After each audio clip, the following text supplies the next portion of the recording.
أعوذ بالله من الشيطان الرجيم بسم الله الرحمن الرحيم الحمد لله رب العالمين والصلاة والسلام على أشرف الأنبياء المرسلين وعلى أهل بيته الطيبين الطاهرين اللهم صل على محمد وآل محمد. Assalamu alaikum جميعا ورحمة الله وبركاته, and thank you very much for being there on time and bearing with us that we started the class today a little late because we had another commitment, but inshallah we will finish it before namaz. No, in fact, also take question. So it's good to see that at least 5 of us have joined, so we can at least start the class on time. As usual, can we have a volunteer to recite the dua? I'll go, inshallah. Bismillah, Bismillah. أعوذ بالله من الشيطان اللعين الرجيم. بسم الله الرحمن الرحيم. اللهم صل على محمد وآل محمد. اللهم وفقنا لما تحب وترضى.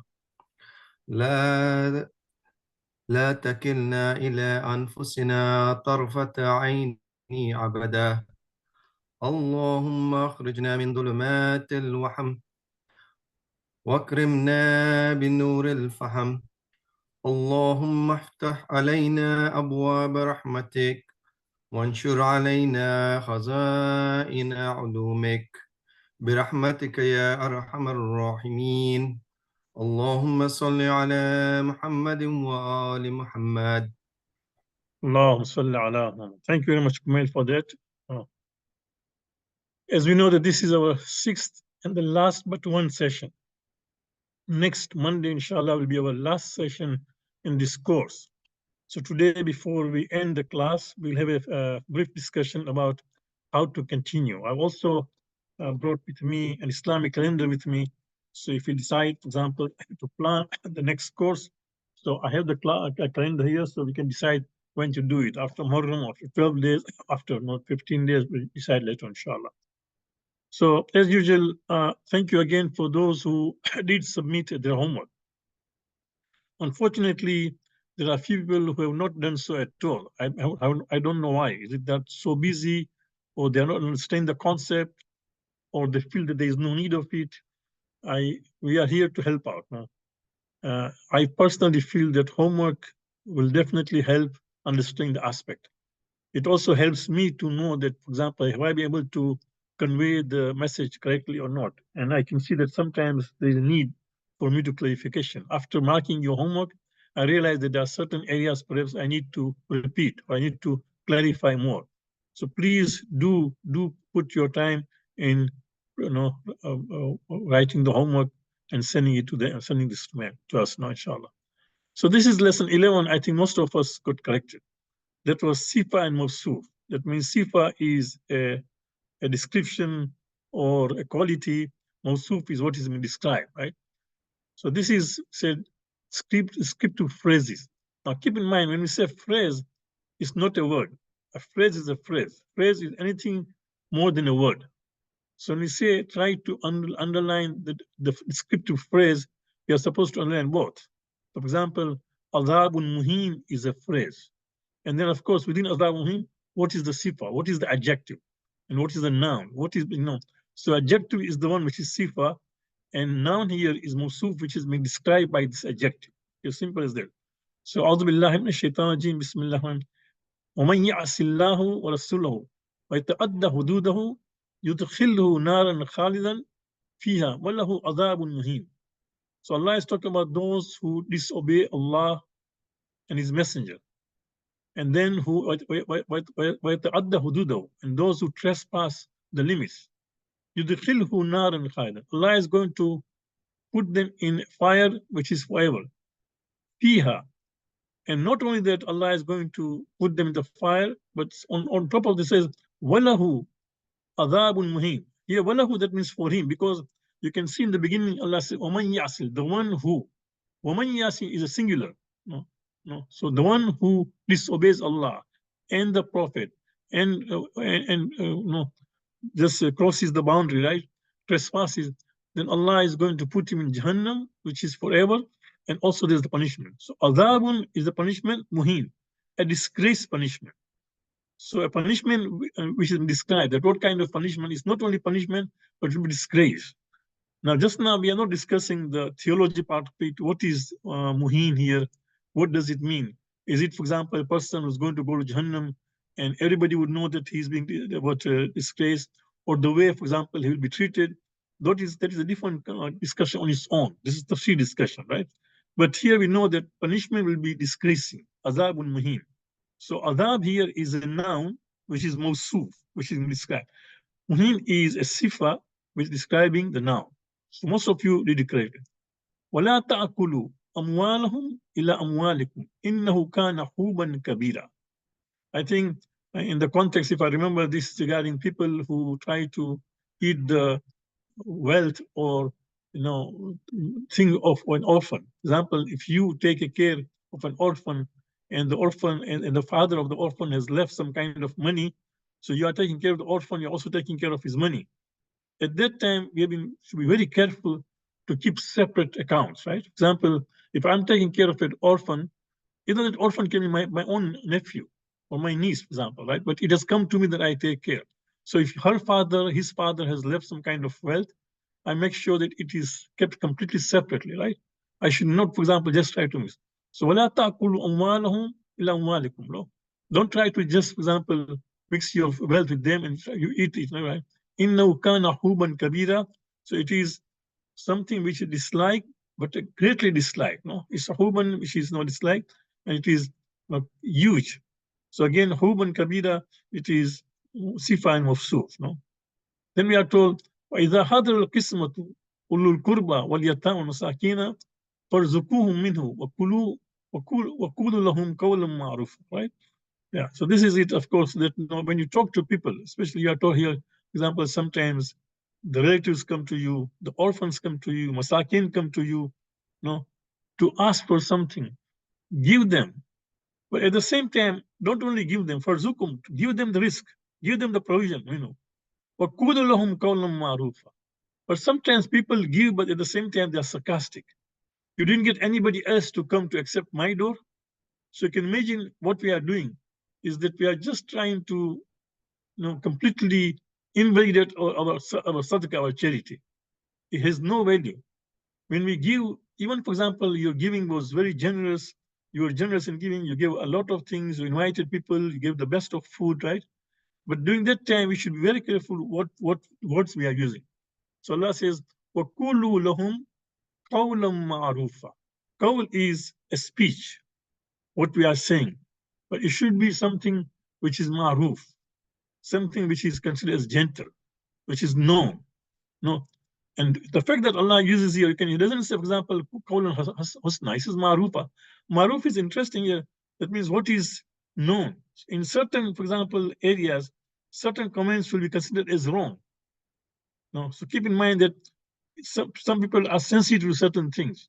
So even, for example, mentioning that I am the donor of this thing, maybe that is taken as a sensitive, people don't like it.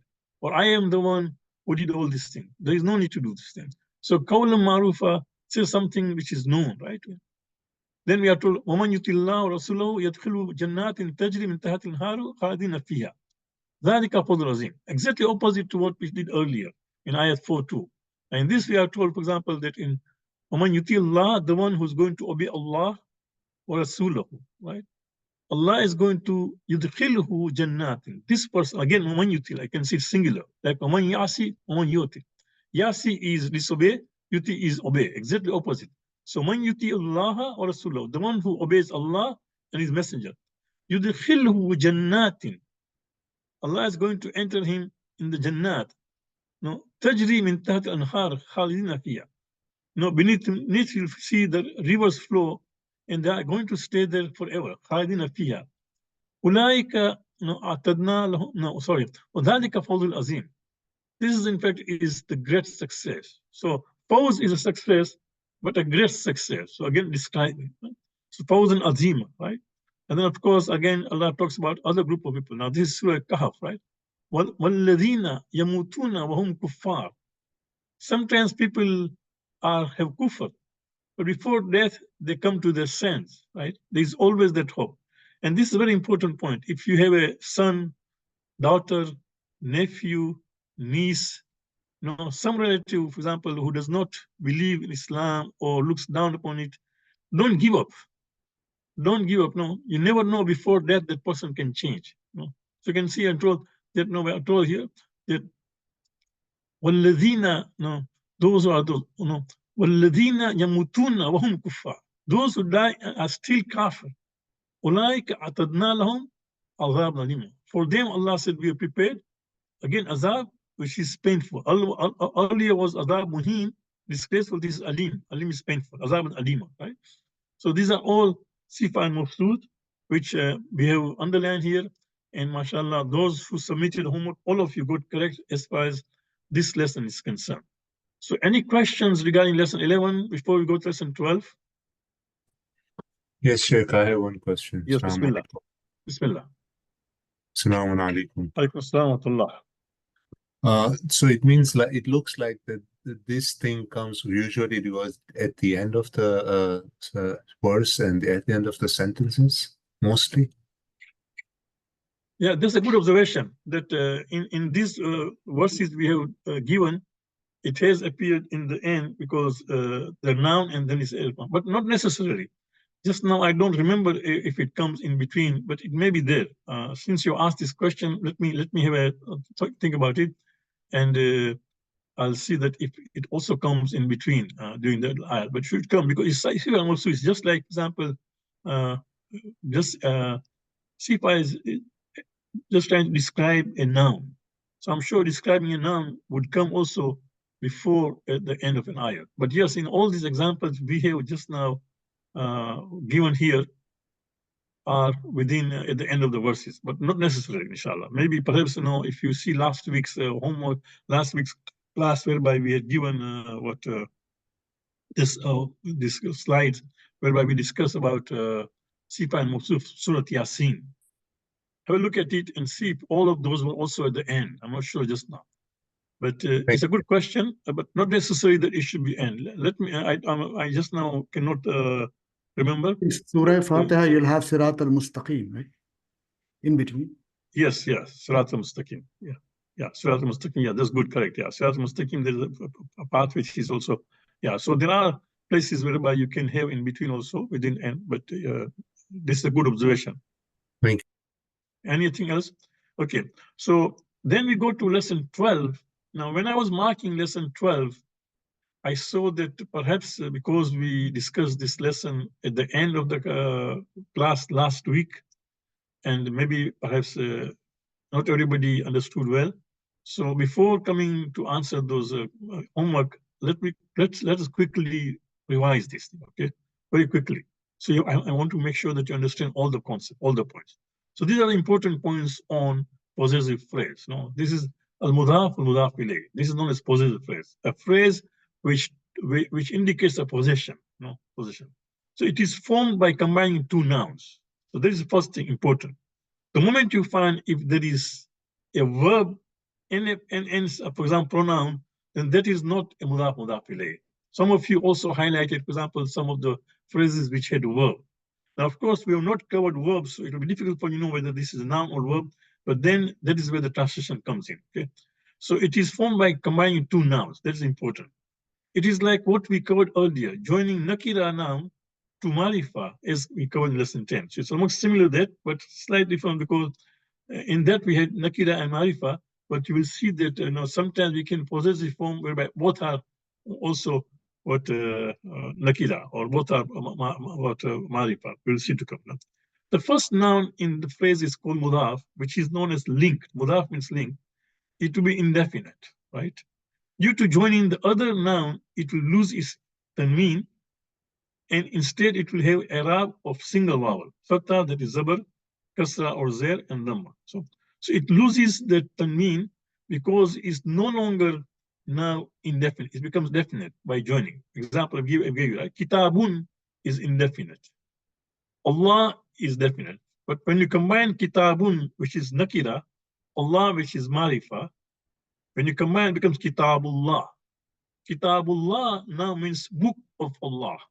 So it is no longer kitabun Allah. It is kitabullah, book of Allah. So kitabun loses its tanween because now it is a definite. Book of Allah is a specific book. Similarly, Baytullah. Baytun is indefinite. Allah is definite. Baytullahi, house of Allah. No. So now house of Allah is definite. It loses that tanween. So keep in mind that the first noun is phrase called mudaf, and the second noun it loses is tanween, and instead will have i'rab of single vowel. Right. The second noun is called mudaf ilayh, linked to. That was linked and linked to. What is linked? It is either a proper noun or a definite noun. So keep in mind that no, it can be a proper noun or definite noun, right? Proper noun, as you know, for example, name, or indefinite noun, for example, with al, right? Exceptions to this will inshallah be called, but there are also exceptions. You will see later on that the second noun can also sometimes be also just indefinite. It can just also be what indefinite, not necessarily definite or proper noun. It can also be indefinite. So these exceptions there. No? Okay. Then mudaf ilayh always have i'rab of kasra. This is very important. Genitive case, without exception. This is without exception because there are only two ways when a kasra will appear on a noun. The only ways. One is because of preposition, which you covered thoroughly, right? All the preposition you covered, and beside preposition, other is mudaf ilayh.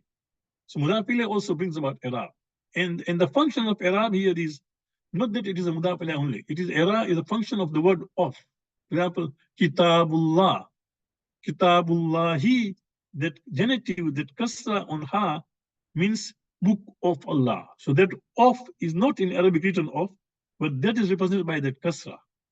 Rasulullahi, messenger of Allah. So he, that kasra and ha is in lieu of in English. No? So it is a possession. So Laylatul Qadri, night of the Qadr. Birabbin Nasi, by the Lord of the people. Min sharri hasidin. Min sharri hasidin. Min, of course, is preposition, which means sharri. But sharri hasidin, that means the mischief of an envy person. Sharri hasidin. Rabbul mashriqaini. The Lord of the two is. Now, let me just tell you that this mashriqaini is not singular. This is plural. We'll come to it, inshallah, in the next lesson or lesson after that about plural. So we'll discuss about it. But keep in mind that this mashriqaini, in this case, is known as kasra, but it's not only. In plural form, the genitive comes in different way, which we'll discuss later on. But just now, this genitive is a kasra is only singular. Okay? Such a combination is called a possessive phrase because the first noun is owned by or belongs to the second noun. So, for example, Kitabullahi. So, Kitab is owned by Allah. So Allah is the owner of Kitab, Kitabullah. Baytullahi. Allah is the owner of the house. Rasulullahi. Allah is the one who sent the messenger, so messenger of Allah. So technically, Allah owns the prophet because he sent him his messenger. So he is on behalf of Allah. No? So it is a possessive phrase, known as possessive phrase. So here is Khalqullahi, creation of Allah. Darus Salami. Of course, Darus Salam, there is no owning here. It means house of peace. But Darus Salami, house of peace. Okay, keep in mind, Darus Salami, house of. Don't confuse Darus Salami with adjective. It's not, for example, that this is house of peace here. Peace is an adjective of house. No. House of peace. No. If it was peaceful house, then it will be different thing. But this is a house of peace. No. So Darus Salami. Okay. Ni'matullahi, bounties of Allah. So when you find that there is a kasra in the second noun, that is already mudaf ilayh. That's a possessive. Okay. The point number 7 is when translating the phrase, translate the nouns, and put off between them. So just take two nouns and translate. For example, as we saw earlier, that Laylatul Qadri, right? So Layl is night, Qadr is power or destiny. So night of destiny. How do we know of? Because of Qadri, you can see. Laylatul Qadr, night of destiny. So you just translate the two words, and in between there is just of. And then, of course, is Darussalam. The phrase can also be compared of composed of two common nouns. And we said this is the exception. Earlier we said that the first one is always a common noun, and the second noun is a marifa. But sometimes the phrase can also be composed from two common nouns. That means two nakira. Keep in mind. that the phrase, the possessive phrase, as earlier we said, the possessive phrase is, you can see, possessive phrase is now combining of joining nakira and noun and marifa, right? But you can see combining two nouns. You say the first noun in phrase is mudaf ilayh, due to joining there's no. The second noun is mudaf ilayh. You can see that now it is either proper noun or definite noun, right? He said, with the exception. So we say the second is proper noun or definite. But in the you can also sometimes have just a common noun, the second one. The first one, of course, is a common noun, but the second one can also be just a common noun. So, for example, miskalu zaratin, lawmatul line. Last week we discussed about lawmatul line. So let's look where it is. Okay, let me try to find where is lawmatul line in Quran. So then you can check it. No? So, for example, I'm going to do a search here on my phone. There's a app Quran lawmatul line. So lawmatul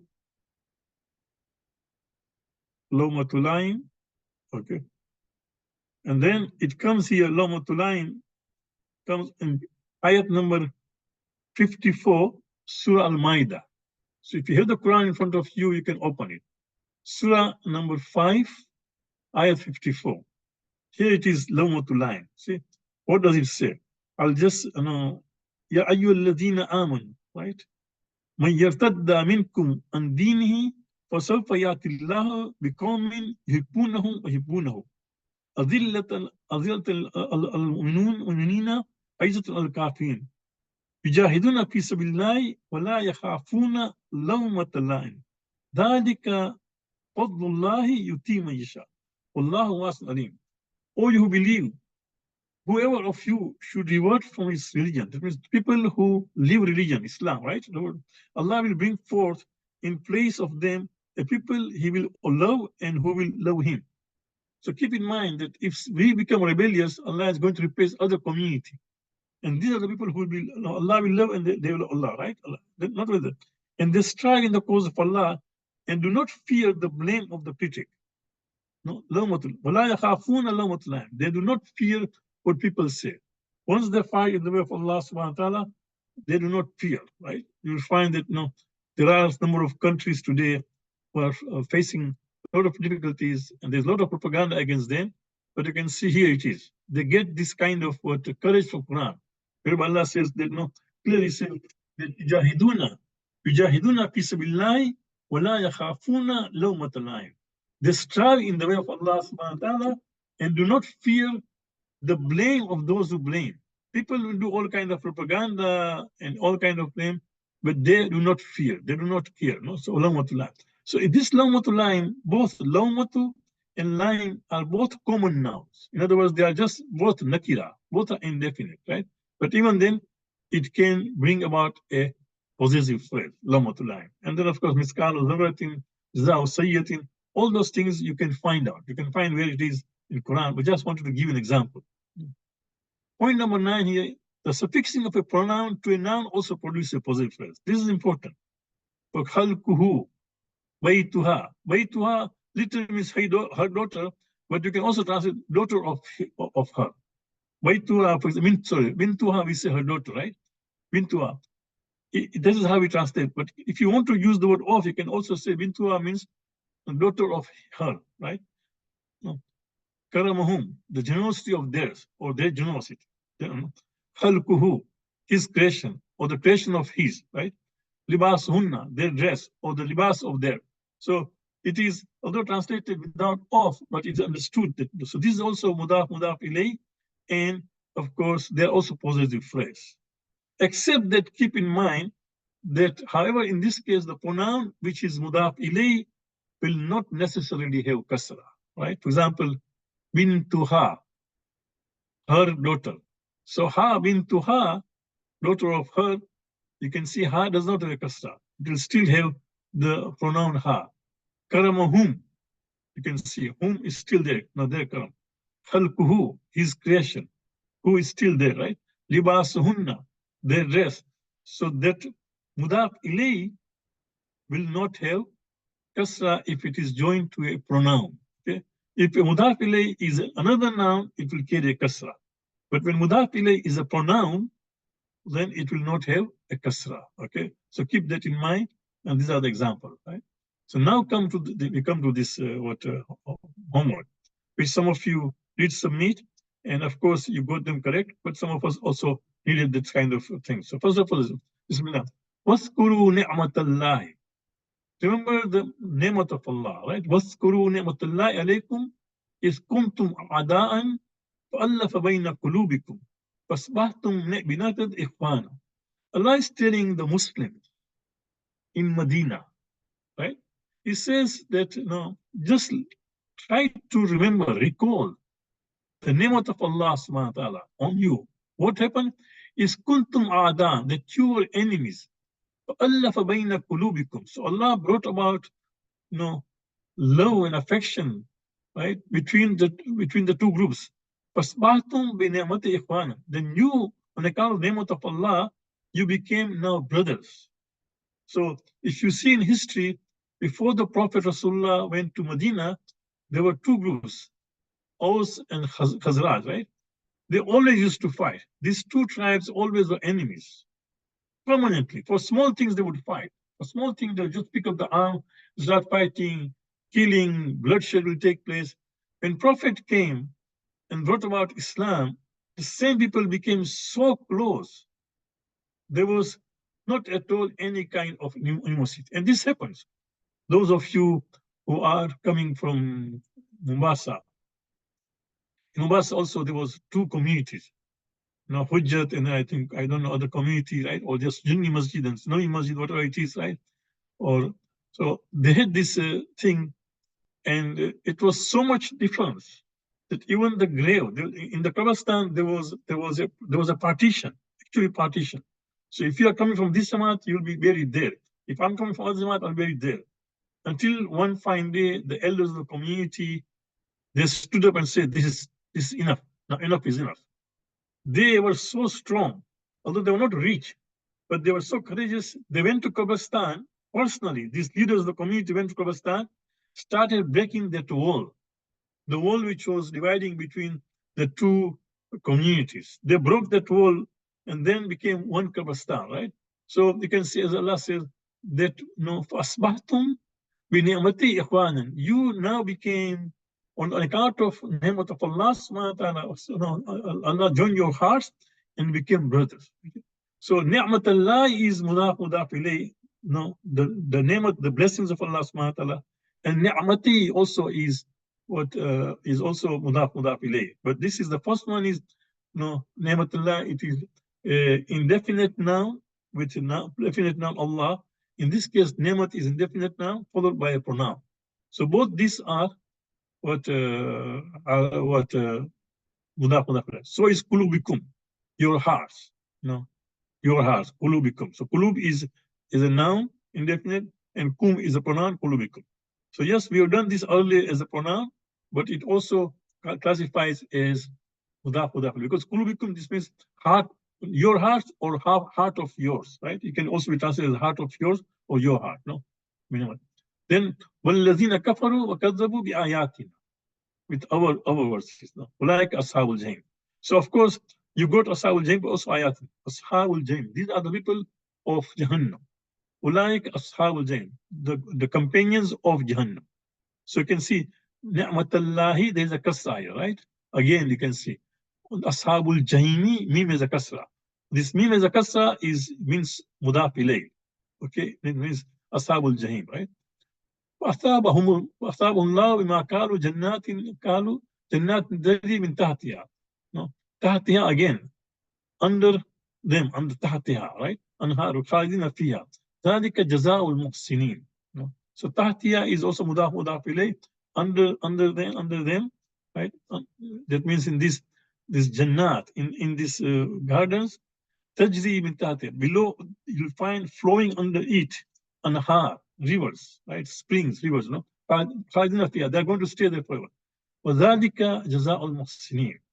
This is the, not only, this is the jaza of those who do good. جَزَاءُ الْمُحْسِنِينَ. So the reward of those who do good.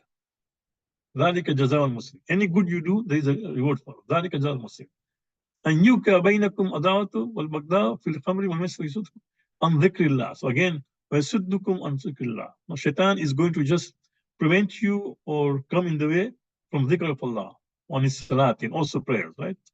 تؤمنون بالله ورسوله تخافون. So تؤمنون بالله ورسوله, that you just believe in Allah ورسوله تجاهدون في سبيل الله. So sabilillah also is sabilillah also is mudaf ilayh, amwalikum also is mudaf ilayh. So these are two, sabilillah amwalikum, in your wealth, anfusikum. So these are all mudaf ilayh. Okay, so I thought that I will quickly revise this lesson by answering this question. Any questions regarding this lesson 12, mudaf ilayh? Now keep in mind, mudaf ilayh will come often. We will come it often in our lessons as we progress, because it's quite often used in the language, especially in Quran, right? Quran talks about, for example, ni'mat of Allah, Prophet of Allah, house of Allah, book of Allah, right? Or people of Allah, or people who disbelieve, Ashabul Kahf, Ashabul Jahim, Ashabul Fil, right? These are all mudaf ilayh. Ashabul Fil, people of the elephant. Ashabul Kahf, the dwellers of the Kahf, in the cave, right? So we can see it comes so often. Any questions in this particular lesson 12? Okay, so this is possessive phrase. Okay. Now we go to lesson number 13. Now this is a new lesson. Okay, so I want you to pay attention. It is not an easy thing. It is something which you need to really understand very clearly. So in Arabic, there will be two kinds of noun, sentences. A sentence which begins with a noun is known as al-jumlatul ismiya. Jumla means sentence. Ism is noun. Or sometimes you can have a sentence with a verb, which is jumlatul fa'liya. Fa'al is verb, ism is noun, right? We read in the lesson 1. So just now, because we are doing nouns, we'll just talk about jumlatul ismiya. That means a noun which a sentence begins with a noun. So it is known as jumlatul ismiya or nominal sentence. Nominal, that means it starts with noun. Or there can be a verbal sentence. So, for example, Khalaqallahu Jami'an. Allah created all of us. So, Khalaqallahu Jami'an. Allah created al-earth. Allah created the earth. Here, Khalaqa is a verb. So, Khalaqallahu Jami'an or Khalaqallahu Arda, Khalaqallahu Samawat al-Ard. All this Khalaqa is a verb. So, that will be Jumlatul Fa'aliyah. A verbal sentence, which we are not discussing just now. Just now we're discussing a sentence which is from a noun, nominal sentence. Now keep in mind, there's a difference between sentence and a phrase. A phrase is an incomplete sentence. A phrase is a combination of two or more words is a phrase. Sentence can be of 2 words, but it is 2 or more, but it's a complete sentence. It gives a meaning. So there's a difference. A phrase can be incomplete sometimes. It can be a long. It can be a long phrase, for example, of 3 words, 4 words, 5 words, 6 words. But still, when it's not complete, it's a phrase. The moment it's a complete, which gives meaning, it's a sentence. That's one thing.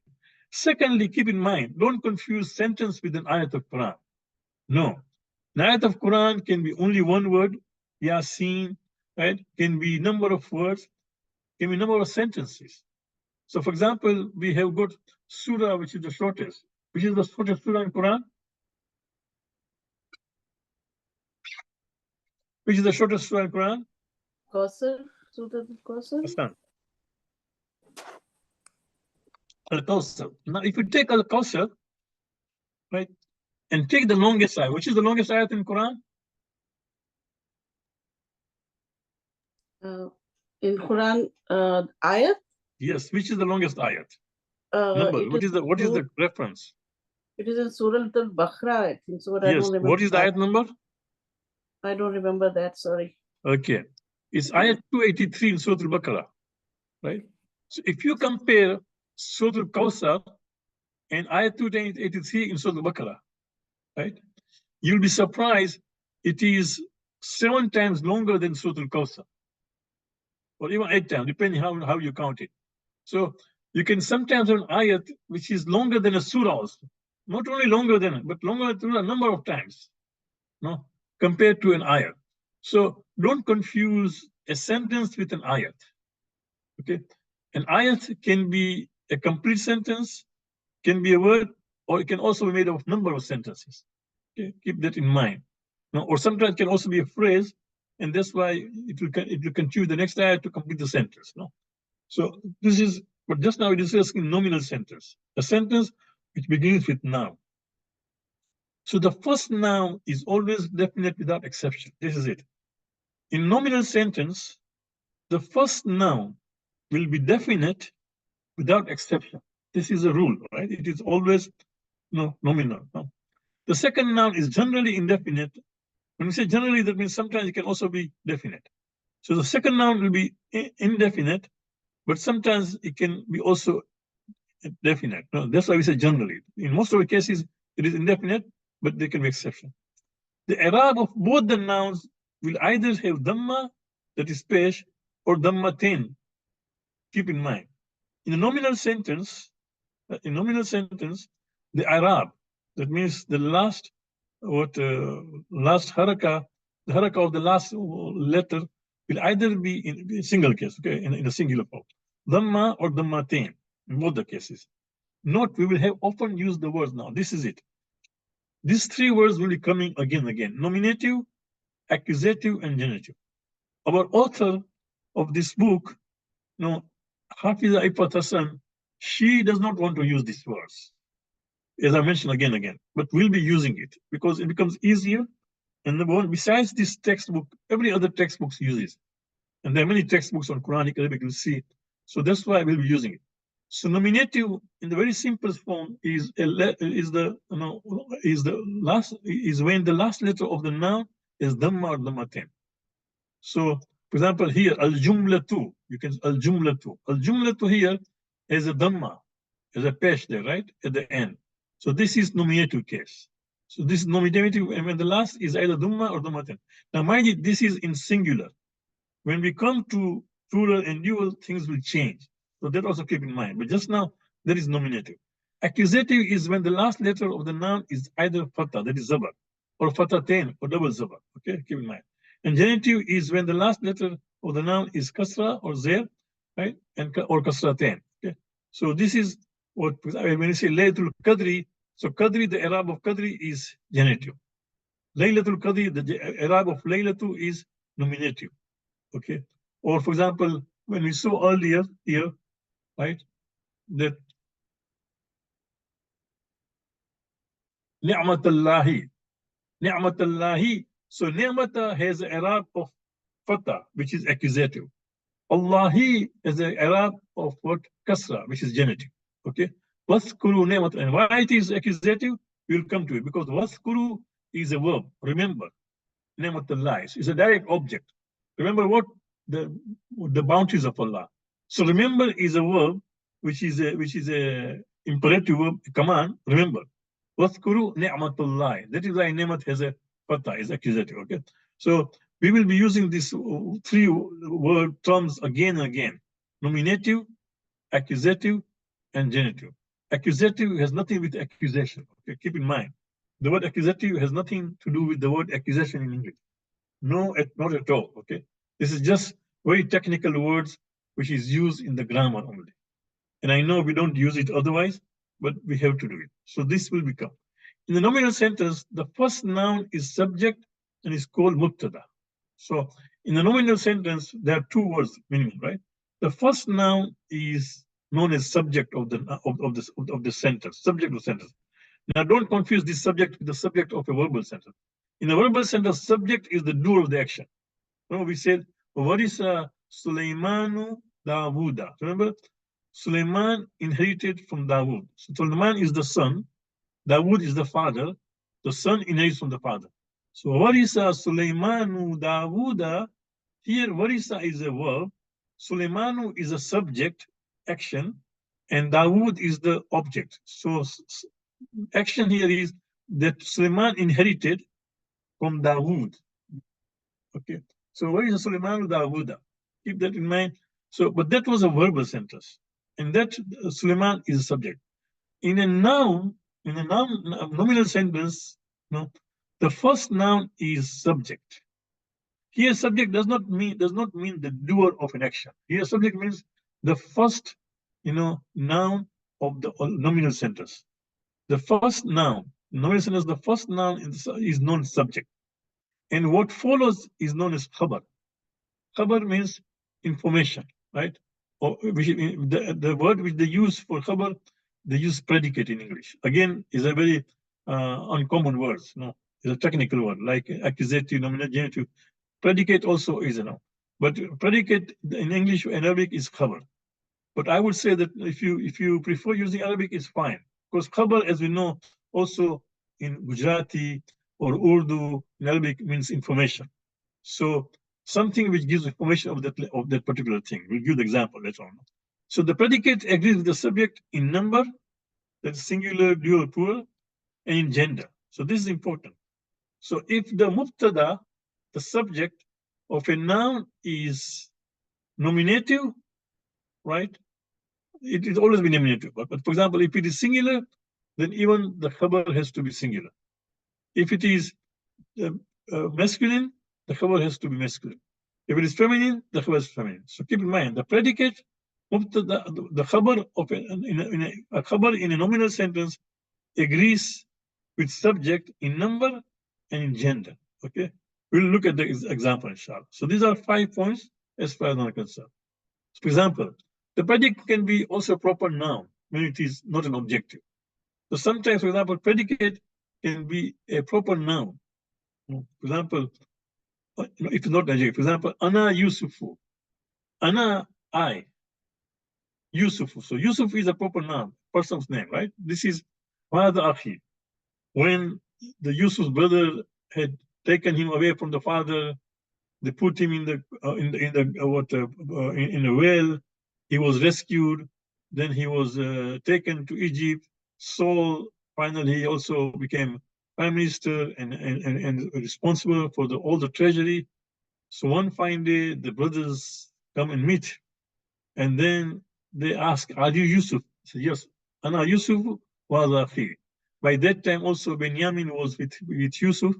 He says yes, because Yusuf and Benjamin, they were real brothers. All other were step brothers, right? Meaning 10 brothers. The 12 sons to Yaqub, the 2 of them were Yusuf and his Benjamin, right? So it says, Ana Yusufu wa hadha akhi. So Ana Yusufu, Ana is a mubtada, subject. Yusuf is khabar. So khabar sometimes can also be a proper noun. Ana, when I just Ana, that is incomplete. Ana Yusuf is complete now. I am Yusuf. Ana Yusuf. Huwallahu. Huwallahu also is mubtada and khabar. Huwa is he, but Allahu. Huwallahu. Kul huwallahu. Because they came to the Prophet and said that you say La ilaha illallah tuflihu. Say La ilaha illallah and you will be successful. Right? Tuflihu. So they came to the Prophet and said, who is this Allah? Whose son is Allah? Who are his parents? What does he eat? What does he drink? How does he look like? Prophet remained silent. Then the surah was revealed, right? There is no way anybody on this earth, the best of the scholar, the Prophet, the Imam, can describe Allah, because Allah is a creator. But Allah himself has described himself in the most, comprehensive way in Surah Al-Tawheed. So, O Muhammad, Kul, Hu Allah. Who is this? Hu Allah. So he is Allah. So they asked, who is this Allah? So he is Allah, Allah. So that is also mubtada and khabar. Wallahu ahad. So huwallahu ahad. So huwa is mubtada, Allah is khabar. Then again, Allah itself is mubtada for the second. Allahu ahad. You see? Allahu ahad. Allah is one. Allahu ahad. Allah is one, right? So Allah is one. You can see. So this is mubtada and khabar. As I told you, that is always nominative. So huwa is, of course, now Allah is nominative, it's dhamma. Ahadun is nominative, but it's dhammatain. See? So Allahu ahad also is mubtada and khabar. It completes the sentence. Allah, only Allah, but Allah is one. So it's in a complete sentence. Allah is only one. Allah ahad. So nominal sentence has a definite noun followed by indefinite noun. Here is the list of definite nouns, nominal. Yeah. So when you say nominal sentence always has a definite noun, what do you mean by that? So these are all definite nouns. For example, proper names, Muhammad, Ali, Isa, Musa, or nouns also. For example, Ana, Anta. For example, Ana Yusuf. So Ana also is a proper noun. No, in this case. When we say that nominal sentence always a definite noun. So definite noun is either proper names or pronouns like Ana, Anta, Huwa, right? Or demonstrative pronoun, Haza. Haza mayyitun. You know, for example, a box is brought in front of you. So you wonder, what is this? Let's say Haza mayyitun. This is a mayyit. This box contains a mayyit. Haza mayyitun, right? So this is a mayyit. You know. So Haza also is a proper noun for this, in this case, for nominal sentence. Alladhi, related to nouns, allati, right? We already covered that also earlier, that all nouns preceded by al are also definite. No? For example, al-kitabu is a definite noun. So that also is part of definite noun in a nominal sentence. Okay. So these are some of the important points. Besides that, of course, there are points also in our textbook. You can look at them, but these are some of the examples of proper noun followed by a common noun which brings a nominal sentence. Okay, which is known as jumlatul ismiya, a complete sentence which begins with a noun. Okay? Now we'll look at the examples in our book, Quranic verses. Okay? Look at it. So let's open the text.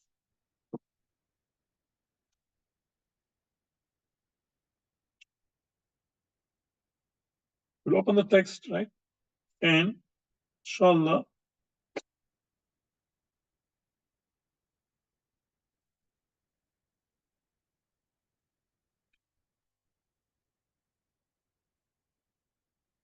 so we go to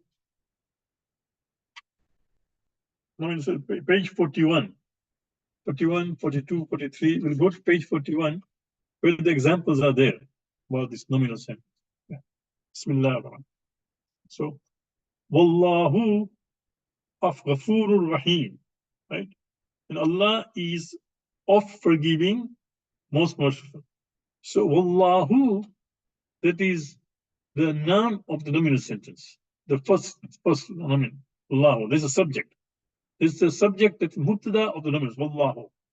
Ghafurun, Allah is Ghafur and also Rahim. Allahu Ghafurun, most merciful. See, our translator is careful there, right? He doesn't say Allahu Ghafurur Rahim. He doesn't say Allah is more forgiving and most merciful. He just says that Allah is of forgiving, and then just puts a comma mark. Ghafurur Rahim, you can see. Allahu Ghafurur Rahim, right? Allah is of forgiving, most merciful. Sometimes we become emotional and say Allah is forgiving and merciful. When Allah has not used the word wow between Ghafur and Rahim, why should we add that? We should not do that. Now I know you can argue that because in English it is done and the audience is English, that is fine. If you have to do it, what you do is put Allah is forgiving and then put N into bracket and merciful. So what it shows that N is not part of the Quranic. It is you who should add it to just explain it, just to clarify it. Okay. So keep in mind that when we translate a text, Quranic text, or even sometimes dua or hadith, right? These are from Prophet and Imams, Allah subhanahu wa ta'ala. If we want to add something in between to clarify certain things, to explain certain things, to make it easier, right? You can do that. There's no problem, but put it in a either different script or in a bracket that people know that this is added just for explanation, because you know this. Allah says Allahu, Allahu, that is Allah is. That is a mubtada. That is a subject. Allah is. Allahu, and Allah is. Ghafurur Rahim, of forgiving, most merciful. Allah is of forgiving and most merciful, right? So of forgiving and merciful together, you can see in this case, khabar is not only one word but two words. So sometimes the khabar or mubtada can be also be a phrase. Keep in mind, although we say that the minimum can be one word, one word for mubtada subject, one word for khabar, right? But sometimes mubtada can be a phrase. Sometimes a khabar can be a phrase. In this case, wallahu, Allah is Ghafurur Rahim. It is Ghafurur Rahim, of course. It means is forgiving, most merciful. So the same, for example, we say Bismillahir Rahmanir Rahim. In the name of Allah, the most beneficent, the most merciful. Sometimes people add N, is incorrect. You look at all the translations, right? As I told you in one of the lectures, that Quran has been translated completely by 140 people. Quran has been translated 140 times. I have, if you go to our website, you have the whole full list. If you go to our website, Toronto Quran Exhibition, right, where we have exhibitions of Quran translations, there you will find list of all 140 translations. And about, I think, 40 of them you can also are there online on digital. You can click and you can get also go to the digital copy of those translations, right? Everywhere you see throughout across the board, right? That Bismillah in the name of Allah, the most beneficent, the most merciful. Yeah, people will say most kind, most merciful, most gracious. That will be fine. But nobody adds N. Why? Because Allah does not say Bismillahi ar-Rahmani ar-Rahim. No, Allah says Bismillahi ar-Rahmani ar-Rahim. So keep in mind that there is not wow there, and we should not add. Okay? So Wallahu is a subject, Ghafur Rahim is on what predicate or khabar. Okay? Then we go to the next one. Bismillah. Wallahum fil akhirati adhabun adhim. And for them, in the world to come or in the hereafter, is exceeding torment. So the word is, you can see, and for them in the world to come, that all thing before is mubtada.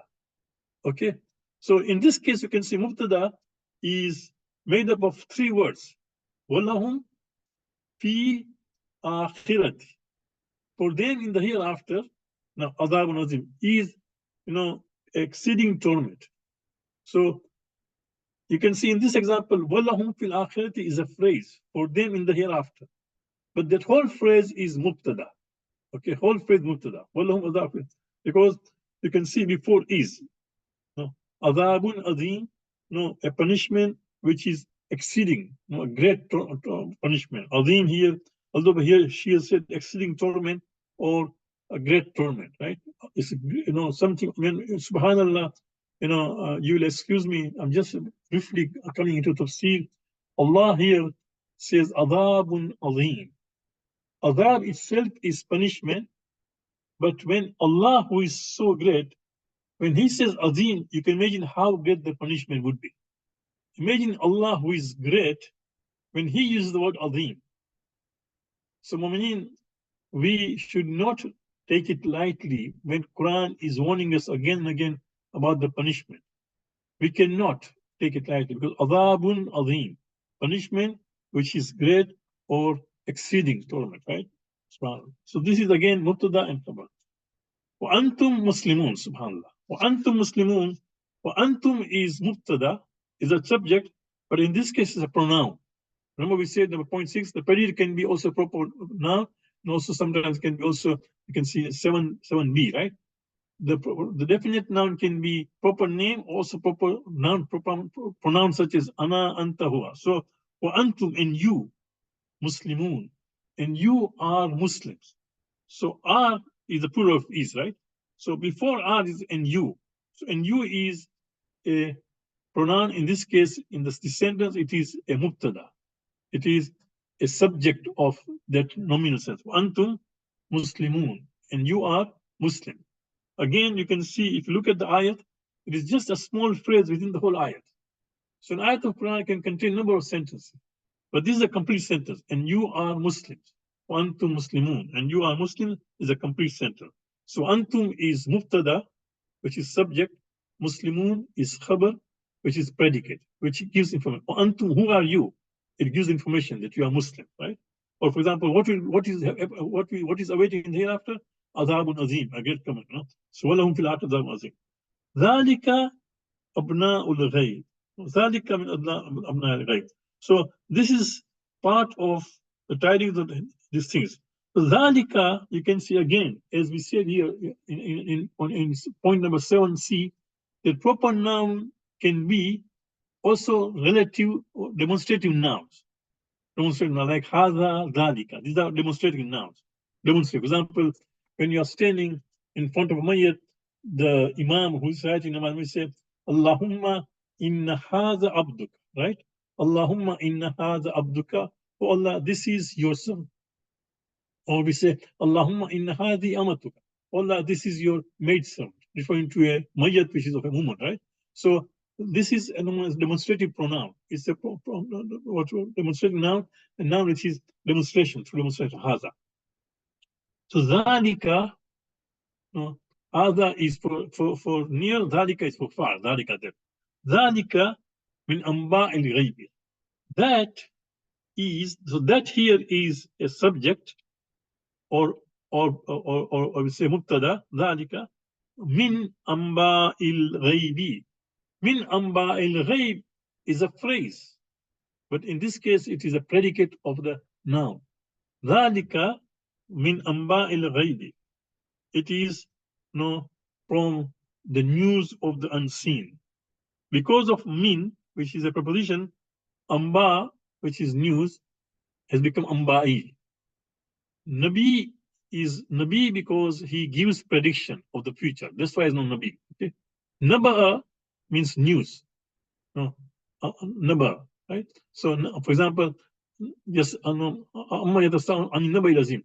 Amma yatasa'un ani nabai azim. No, what about what they're asking? Ani nabai azim, about the great news. What is the great news? About hereafter. So amma yatasa'alun ani nabai azim. What are they asking each other about the great news, about the day of judgment? So Naba is a news. Amba is the plural of Naba, Amba, news, right? Dhalika min amba al-ghaybi. This is part of the tidings or the news of the things which are unseen. Ghayb. Dhalika min amba al-ghaybi. So which you did not know a prophet, but we are telling you because of the past, right? Dhalika min amba. So all these examples are nominal sentences of noun and pronoun. Okay, subject and khabar, subject and predicate. So it is a proper noun is a noun which is subject, and then of course khabar predicate. So there is mubtada and khabar. These are all examples, mubtada and khabar, of a nominal sentence. These are complete sentences, each of which, wallahu, walahum, antum, each of which start with a noun, does not start with a verb. If you start with a verb, it will be a verbal sentence. This is a nominal sentence. Any questions on what we discussed so far?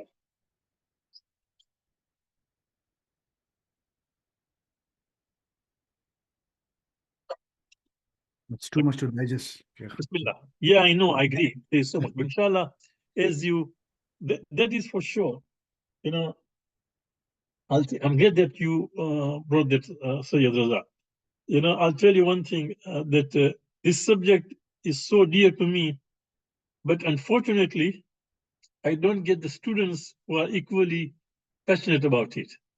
So whenever I started this particular courses in Vancouver, then in Orlando, now in Toronto, right?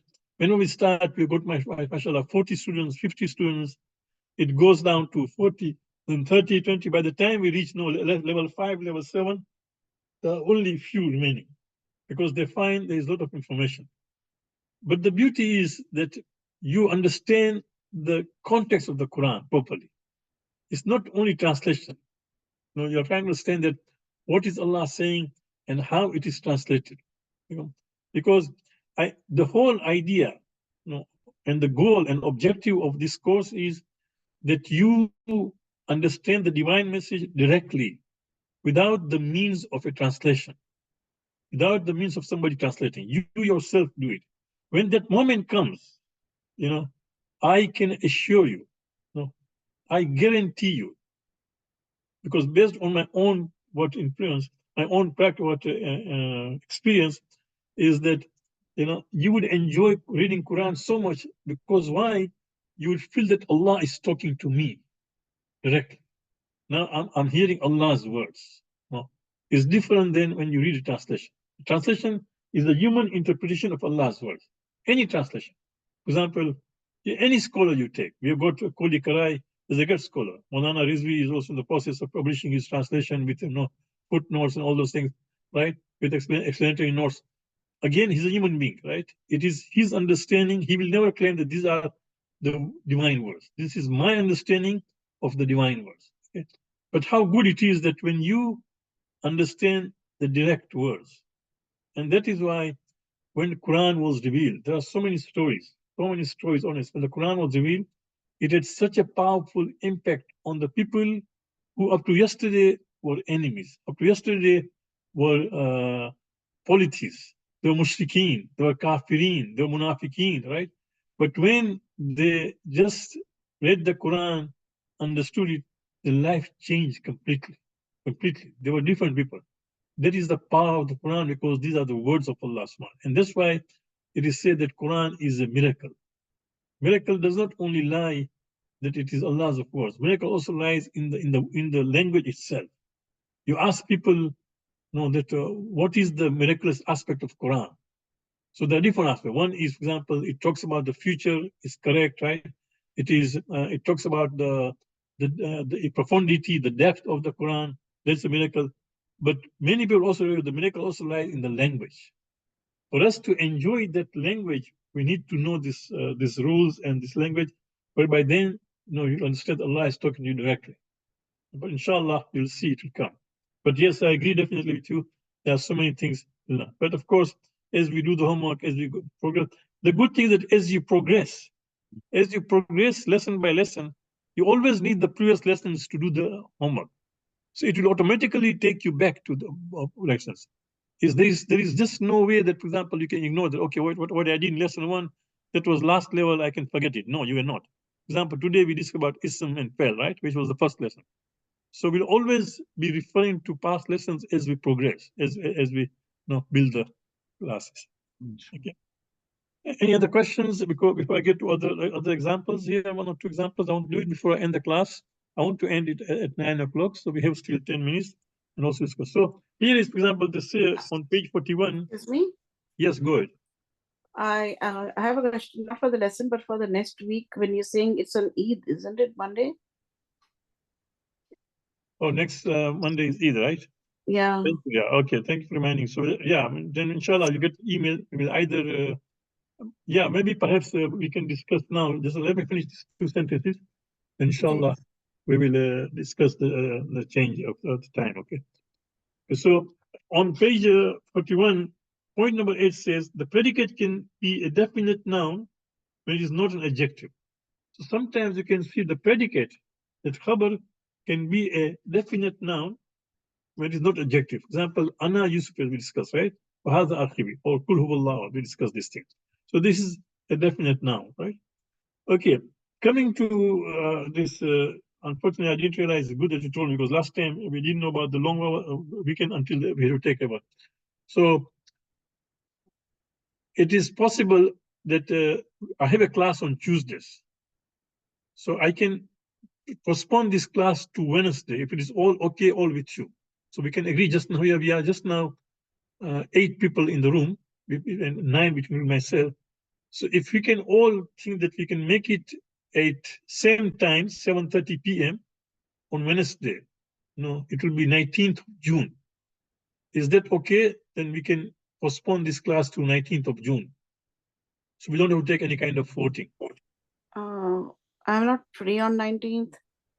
We are not free on 19th. Anybody else has a problem 19th June?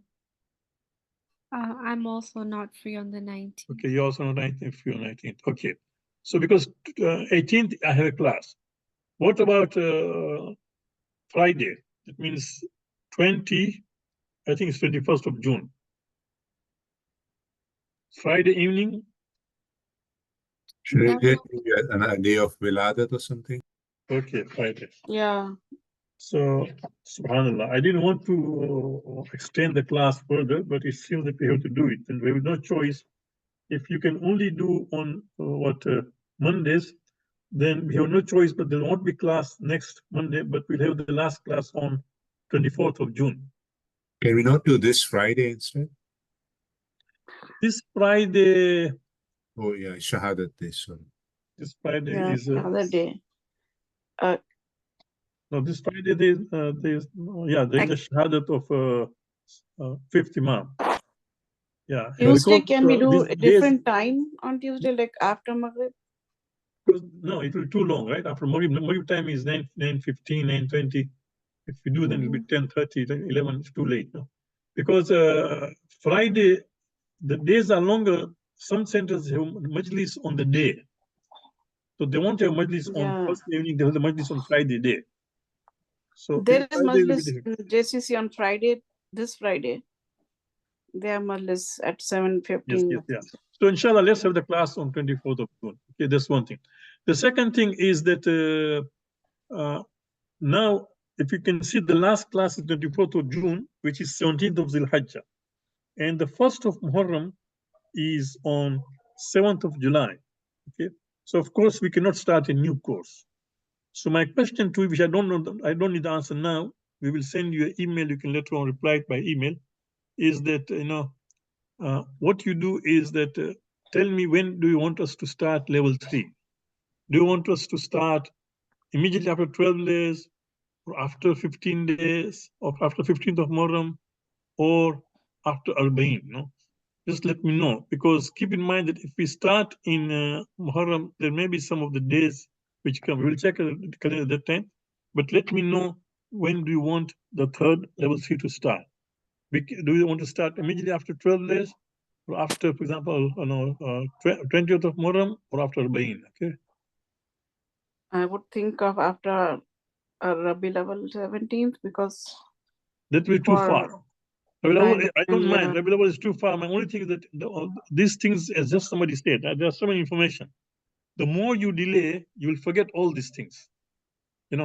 All this, what is fresh in your mind, you'll be forgotten. So Rabi Awwal, for example, is 2 months or 2.5 months from now, which is by that time you have to do a lot of revision. So I think that either in we do Muharram, after, like we almost have daily majalis, not in JCC, but in other places, we like, yeah, I specifically, I understand. That almost is go there. yeah. That is understand. I'm not going to And- just now get into what discussion. Keep in mind that what we are learning also has a reward and sawab, perhaps more than majlis. So if you, for example, attend a class once a week and miss out a majlis, you will not be any sinner or anything wrong, nor would you disappoint Bibi Fatima or Imam Hussein, not at all, because we are learning to understand the Quran. So I'll leave it on you. We will not discuss this now. We will, inshallah, send you email and give a thought about it. We'll give you 3 dates. One is, say, after 15th of Muharram, one is after Bain, and as most of you said, of course, after 8th of Rabiul Awwal, whatever it is, and whatever the majority vote for, will go for that. But this Wednesday, I am traveling. Otherwise, we could have done the class this Wednesday, but this Wednesday, Thursday, I'm traveling, and Friday, Wednesday, Thursday. So this Wednesday will not be possible for me to conduct the class. Provided I do it from where I'm traveling, I can do that if all of you. Are you available this Wednesday, all of you? Yeah, should be fine. I have office work mostly at 9 p.m. onwards. So before No. 9, This I is can at 7:30. We'll be done before 9. Yeah. So this what? 7:30 this Wednesday. Are you all available? Yes. Yes. Yes. Yes. Yes. All of you Yes. available. So that's good. Okay. Yeah. So since 7:30 this Wednesday we are available, although I'll be traveling, but because it's an online class, I'll make a point to break and and conduct the class, only hoping that there won't be any kind of problem as far as wireless is concerned, because we'll be in a resort area. But inshallah, what we do, we will contact the owners tomorrow and confirm that there is internet good there. If it's yes, then I will confirm by email by tomorrow evening, before tomorrow evening, inshallah, that we are having a class. Just now, as it is, we'll have the class this Wednesday at 7:30 p.m. But I will confirm again by email if there are any changes. If that doesn't work, then we'll have the last class on Monday, not next Monday, the Monday after, which is 24th of June, as I said, 24th of June, yeah. So either this Wednesday or 24th of June, okay? But just now, we'll go by this Wednesday, inshallah. Any other questions? Okay, so for the homework, it's almost now. For the homework, what you do, go to page number 43, okay? Just the first four ayat. No. 1, 2, 3, 4. Inna Allah wa Razaq, Ulaika humul muflihun, Innaka anta sami'u alim, Dhalika humul fawzul azim, right? This number 11 is a little complicated, so we will not touch it just now. I don't want to make things up. But this 10 and this 4 ayat of Quran, what I want you to do is very simple homework. Just identify the mubtada and the khabar in this sentence. These are all these 4 ayat of Quran, but they are nominal sentences. Inna Allah wa Razaq, Ulaika humul muflihun, Innaka anta sami'u alim, Dhalika huwal fawzul azim. These are nominal sentences. Your homework is just to identify what is mubtada and what is khabar, or otherwise, or what is subject and what is predicate. As simple as that. So inshallah, see you Wednesday if the class is there. But by tomorrow evening, I'll confirm, because we are traveling and where we are going, I have to call those people to confirm if there'll be internet there or not. Because I don't want to go to Tim Hortons and run a class there. It may not be easy, because what kind of people come there, they can disturb you, and especially when you talk about Islam. So if that place where we are going, if it has internet, then inshallah the class will be on. But wait for an email tomorrow. Any other questions? Again, thank you very much for being part of this class. And also think about level 3 when do you want. You also receive an email for that. Now, for that, inshallah, keep us in your du'as. We pray to Allah subhanahu wa ta'ala that may Allah accept the efforts. And I really hope that you, as you read the Quran, you find the difference. There are students with me who are in level 3 and 4. Many of them tell us that when we read the Quran, our experience is different now. We find that we understand certain concept, and we feel good about it. And that's exactly what I want. That I want you to understand the Quran directly from the text of the Quran, not from the translation. Any questions before we end? Please keep us in your du'as. We'll be meeting for Arafat Amal. So keep that we can continue serving. We can continue conducting the classes. So we pray for those who are in difficulty, those Muslims who are suffering, pray for them. Mu'minin who are sick, like who have difficulty, pray for them on the days of Arafat. And may Allah accept our Amal, inshallah. Inshallah. Assalamu alaikum. Khuda Hafiz. Khuda Hafiz. Thank you. Ah, Thank you.